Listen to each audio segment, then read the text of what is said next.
जिनको श्रृंगार आदि का कथन सुनने पर राग आदि हुआ है उन्हें तो वैसा कथन सुनना योग्य नहीं है। ठीक है, अभी बात देखो कि साहब हमने देखा कि हमें तो राग उत्पन्न हो जाता है, तो हम क्या करें? देखो उसका उत्तर देते हैं। जहाँ धर्म ही का प्रयोजन है और जहाँ तहाँ धर्म का पोषण करते हैं, ऐसे जैन पुराण आदि में प्रसंगवश श्रृंगार आदि का कथन किया है, उसे सुनकर भी जो बहुत रागी हुआ तो वह अन्यत्र कहाँ वैरागी होगा। अब वो तर्क देखो टोडामल जी साहब का, ठीक है। वह तो प्राण सुनना छोड़कर अन्य कार्य भी ऐसे ही करेगा जहाँ बहुत राग आदि हो, इसलिए उसको भी प्राण सुनने से थोड़ी बहुत धर्म बुद्धि तो होगी ही। अन्य कार्य से तो वह भला ही है। ये समझ में आया राजेश जी क्या कहा? ये हम तो तुम्हारी कहानी नहीं सुनेंगे क्योंकि हमें राग उत्पन्न हो जाता। तो टोडामल जी ने कहा इसका मतलब ये तो बात पक्की हो गई कि तू रागी बहुत है, बहुत कसाई आदमी है। कि क्यों?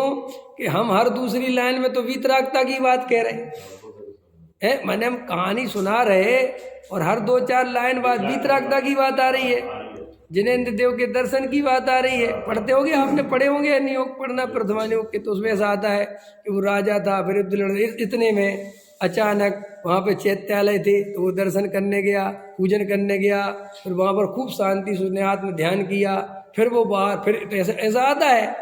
तो टोडामल जी साहब कह रहे हैं कि अगर तू ऐसी कहानी सुनकर भी रागी हो जाता है तो तेरे अंदर कितना राग है, पहली बार। फिर टोडामल का अच्छा चल थोड़ा मान लिया, तो तू जाएगा, ये प्राण छोड़ के जाएगा कहाँ, पहले ही बता।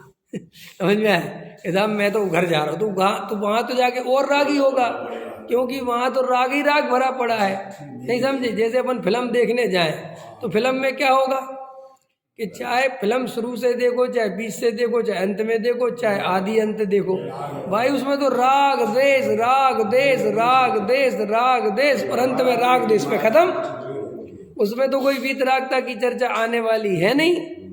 पकड़ में आया ना? तो भैया वो फिल्म देखने तू जा रहा है, उसकी जगह तू ये प्राण सुन, वहाँ कुछ नहीं रखा, वहाँ तो सिर्फ कसाय कसाय होगी। अथवा जो अन्नमतियों में जो कथाएं होती हैं वहाँ क्या होता है? वहाँ कोई वीतरागता की बात आती है क्या? वहाँ तो कथा सुनाने का प्रयोजन क्या है? देखो अन्नमतियों में और अपने यहाँ कथा सुनाने में कितना अंतर है।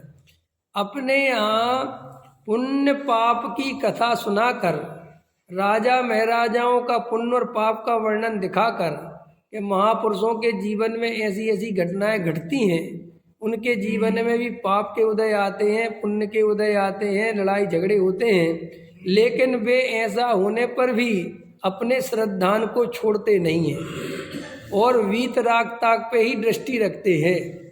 इसलिए हे भाई, तुम गृहस्थ जीवन में हो तो तुम भी डरना मत, ये सब थोड़ा पुण्य पाप संसार का स्वरूप है। एक तो ये प्रयोजन, और ऐसा बताकर अंत में उनने सब कुछ छोड़कर एक वीतराग धर्म को अंगीकार कर, मुनि धर्म अंगीकार कर, निस्वभाव साधन द्वारा अपने घाती कर्मों का नाश कर दिया और वे अरहंत बन गए। सो यहाँ भगवान बनने की पूरी विधि प्रथमान योग में कि ऐसे थे, ऐसी हुई, ऐसा हुआ और फिर ऐसे हो गए। सो अपने यहाँ तो वीतरागता ही प्रयोजन है, लेकिन जो अन्नमतियों की कथा है वहाँ तो ऐसा प्रयोजन है ही नहीं, उन्हें तो कोई वीतरागता से लेना देना है ही नहीं। वहाँ तो कथा कि भगवान ने ऐसी लीला करी, भगवान ने ऐसी लीला करी, भगवान इतने चमत्कारी थे, भगवान से डरो, भगवान से डरो, भगवान से डरो। समझ में आया? भगवान की सेवा करो, भगवान के चमत्कार को नमस्कार करो, और रस ले लेके वो कथा सुनाते। वहाँ कोई वीतरागता की तो बात है नहीं। देखो रामचंद्र ने सबरी के जूठे बेर खा लिए, तो तुम भी भगवान की ऐसी भक्ति करो, जो मिले जैसा मिले गुरु का प्रसाद समझ के खा लो। वहाँ तो ऐसा है, वहाँ तो मूल बिल्कुल राग देश है, बिल्कुल वहाँ तो कोई वीतरागता की बात नहीं है। सो ऐसी कथाएं तो जैन धर्म में है ही नहीं बिल्कुल भी। जैन धर्म तो वीतरागता की पोषक की कथा है, और अगर गलती से कोई जैन धर्म के नाम पर इस तरीके से कथाएं सुनाए सो वे मिथ्यात्व ही जानना, वे मूल जनागम में ऐसी कथाओं के लिए स्थान नहीं है।